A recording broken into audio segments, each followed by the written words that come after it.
क्या होता है जब एक अमीर थोड़ा अक्कड़ू सीईओ अपनी जान बचाने के लिए एक ऐसी बॉडीगार्ड रख ले जो उससे एकदम बिल्कुल ही अलग हो।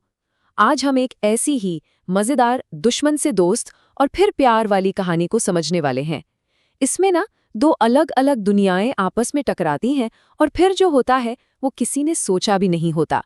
चलिए शुरू करते हैं। किसी भी रिश्ते की शुरुआत यादगार होनी चाहिए, है ना। खैर, इनकी शुरुआत तो एक जबरदस्त टकराव से होती है। मतलब उनके बीच बोले गए पहले शब्द ही बता देते हैं कि आगे का सफर कितना तूफानी, मजेदार और गलतफहमियों से भरा होने वाला है। तो चलिए देखते हैं कि आखिर ये दो अलग अलग ध्रुव, ये दो अलग अलग दुनियाएं मिलती कैसे हैं। ये वो एक मुलाकात थी जिसने सच में सब कुछ बदल कर रख दिया। तो मिलते हैं हमारे मेन किरदारों से। एक तरफ है गू रंग, अमीर, थोड़े घमंडी और एक बहुत ही अजीब डर के साथ जीने वाले सीओ। और दूसरी तरफ सू जिंग जिंग, एक दमदार मार्शल आर्टिस्ट जो अपनी ही दुनिया में एकदम मस्त है। अब जरा सोचिए, जब ये दोनों एक दूसरे से टकराएंगे तो क्या होगा। गुर रंग की सबसे बड़ी कमजोरी है हेफोफोबिया, यानी किसी के छूने का बहुत ज्यादा डर। और यही डर पता है इस कहानी का सबसे बड़ा ट्विस्ट बन जाता है, क्योंकि इसी वजह से उसे एक ऐसी बॉडीगार्ड की जरूरत पड़ती है जो उसे छू सके। अजीब है ना। और अब आता है कहानी का सबसे मजेदार मोड़, जबरदस्ती एक साथ रहना।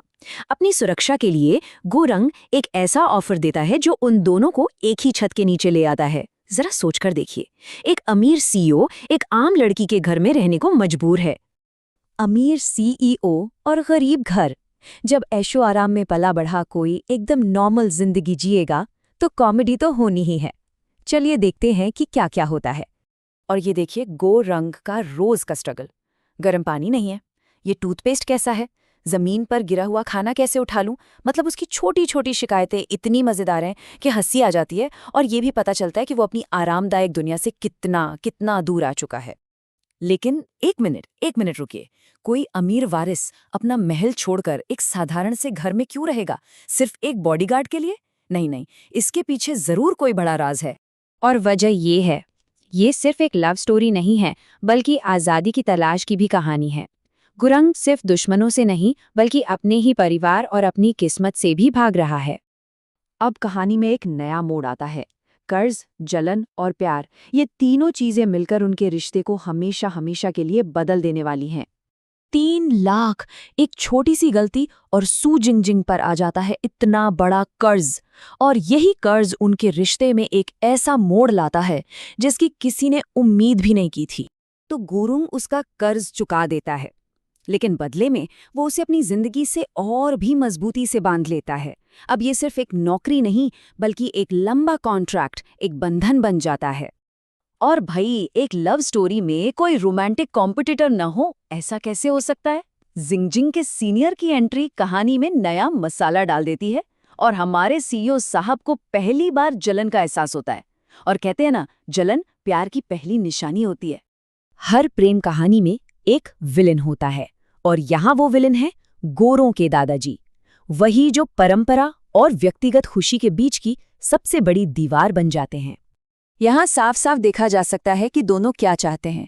एक तरफ है कर्तव्य और विरासत का भारी बोझ, और दूसरी तरफ है प्यार और आज़ादी की एक छोटी सी चाहत।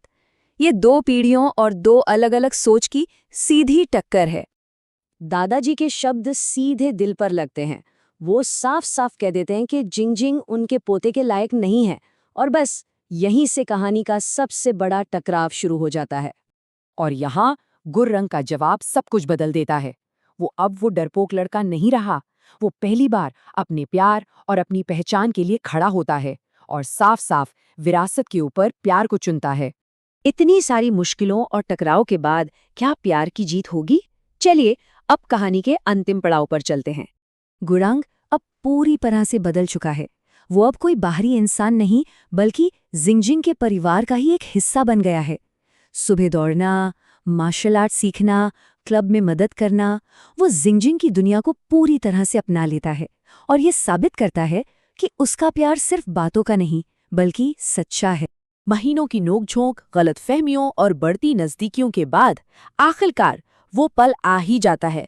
गुनरंग अपने प्यार का इजहार करता है और उनके इस खूबसूरत रिश्ते को एक नया नाम देता है। और कहानी का अंत, उनकी शादी किसी बड़े शानदार हॉल में नहीं, बल्कि सू के मार्शल आर्ट्स क्लब में। जी हाँ, वहीं जहां से ये सब शुरू हुआ था।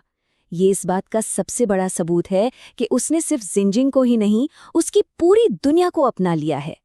तो ये कहानी हमें दिखाती है कि जिंदगी की सबसे बड़ी दौलत पैसा या बिजनेस एम्पायर नहीं है। कभी-कभी सबसे कीमती सौदा दिल का होता है। एक ऐसा सौदा जो दो अलग-अलग दुनियाओं को हमेशा के लिए एक कर देता है।